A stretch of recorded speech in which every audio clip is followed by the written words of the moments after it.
Okay, why I don't speak my African language? Yeah, um, uh, what the language I'm referring to, it's Igbo, and I don't speak it because I wasn't brought up around an Igbo, a majorly Igbo speaking environment.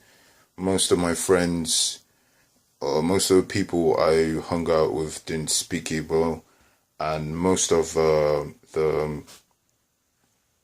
most of my favorite television programs weren't in Igbo, and also I didn't like I couldn't write in Igbo. In fact, in fact, a lot of African languages don't have like a writing system, so that's what made me lag behind in my Igbo speaking. As in, I managed to pick up some words from hearing my parents, but I couldn't do that because you know like it wasn't just there. The influence for me to speak English was a lot stronger compared to my the influence for me to speak Igbo. As in, yes, my parents made me want to learn. My parents always persuaded me to learn, but there's nothing else that they could do other than that. Like, as in, the influence for me to learn English was a lot stronger for me. So, and I'm sure like there are a lot of Nigerians who could who could relate to me with this stuff. It's not like I'm sure like you could be Chinese or something, and you could be wondering why I don't speak my African language, or Indian, or um, Japanese or something. Like, okay, say you're Japanese, yeah.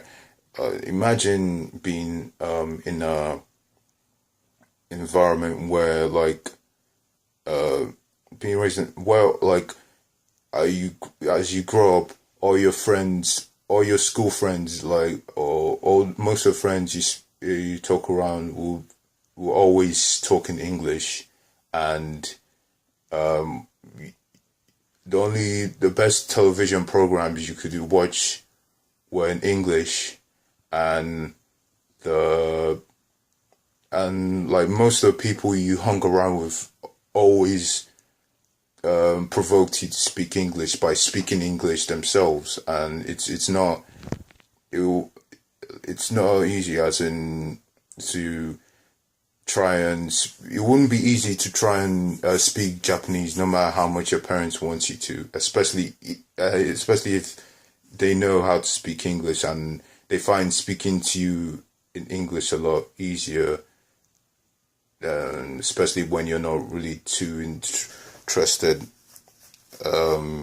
in trying to learn the language. And yeah, they keep, and sometimes most of the time you hear them mixing the language with English words.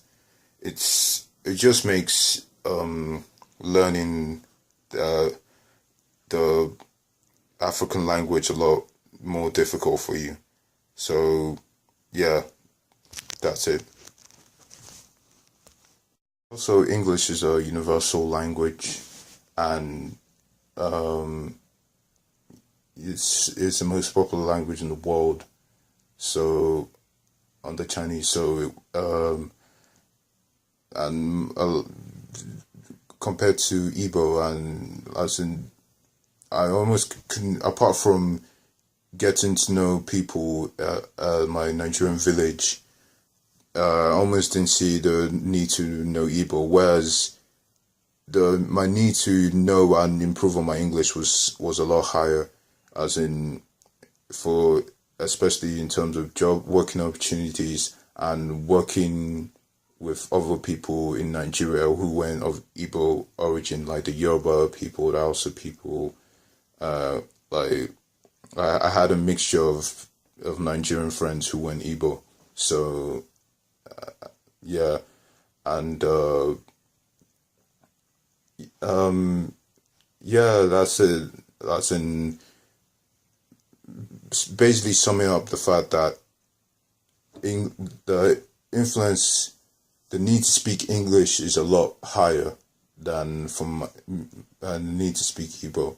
So that's what made me not too keen on trying to speak Igbo while growing up. Even when I tried to speak it, as in one thing that I'll just try and speak it for like 1 or 2 days, and then all of a sudden that interest just fades away because it's not like I'll hear a lot of people speaking to me in English, and you just won't. I adapted more to English. That's why the interest just fades away from me. So it's not natural. Like if the thing is that if the natural influence of a language isn't there, no matter how much you're meant to speak it in terms of your local connection to that language, it's going to, you're likely not to, you're likely going to like slip that local language of yours aside for the language that you find more useful to you in life. So yeah, that's it.